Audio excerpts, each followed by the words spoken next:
তথ্য উপদেষ্টা এসি রুমে বসে তামাশা দেখছে। এই সাংবাদিকের কলম, এই সাংবাদিকের ক্যামেরা কখনো বন্ধ হবে না।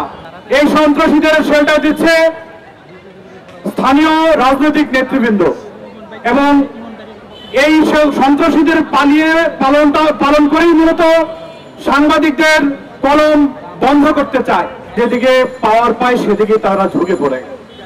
16টি বছর আমরা দেখেছি এই সন্ত্রাসীদের লালন পালন করেছে বিগত স্বৈরাচার হাসিনার পেটুয়া বাহিনী। সেই সন্ত্রাসীরা এখন অন্য দলে আশ্রয় নেওয়ার চেষ্টা করছে। এই সন্ত্রাসীদের শেল্টার দিচ্ছে স্থানীয় রাজনৈতিক নেতৃবৃন্দ এবং এই সন্ত্রাসীদের পালন করেই মূলত সাংবাদিকদের কলম বন্ধ করতে চায়।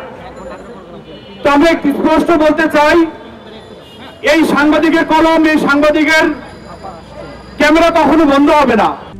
RICL TMX, যুগের পর যুগ স্থাপনা থাকে মজবুত। এবং গতকাল ঘটনার পর এখন পর্যন্ত তথ্য উপদেষ্টা এসি রুমে বসে তামাশা দেখছে।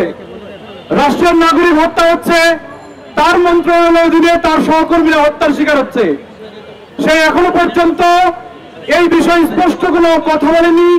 সরকারের পক্ষ থেকে এখন পর্যন্ত স্পষ্ট তার বিষয়ে, এই হত্যাকাণ্ডের বিষয়ে কোনো ধরনের বিবৃতি আসেনি। বিগত 16 বছর আমরা দেখেছি এই প্রেস ক্লাব কিভাবে ফেসিস তৈরি করেছে। সেই প্রেস ক্লাব এখনো পর্যন্ত নতুন বাংলাদেশে এসেও এই হত্যাকাণ্ডের বিষয়ে এখন পর্যন্ত ন্যূনতম তারা একটি শব্দ বাক্য ব্যয় করেনি। এছাড়াও অন্যান্য পেশাদারী অনেক সংগঠন রয়েছে সাংবাদিকদের, তারাও দেখেছি বিভিন্ন সময়ে বিগত সময়ে সুবিধাভোগী ছিলেন, নতুন করে সুবিধাভোগী হয়েছেন তারা। এ কারণে তাদের সুবিধার ভাটা পড়বে, যে কারণে তারা যদি কথা বলেন তাদের সুবিধার ভাগ বাটোয়ারা কমে যাবে। তারা এখন পর্যন্ত তুহিন হত্যা নিয়ে একটি বাক্য তারা ব্যয় করেনি। আমরা স্পষ্ট বলতে চাই, সরকারে যারা আছেন, সাংবাদিক নেতৃবৃন্দ যারা রয়েছেন, তারা এই বিষয়টি অবশ্যই সুরাহা করবেন।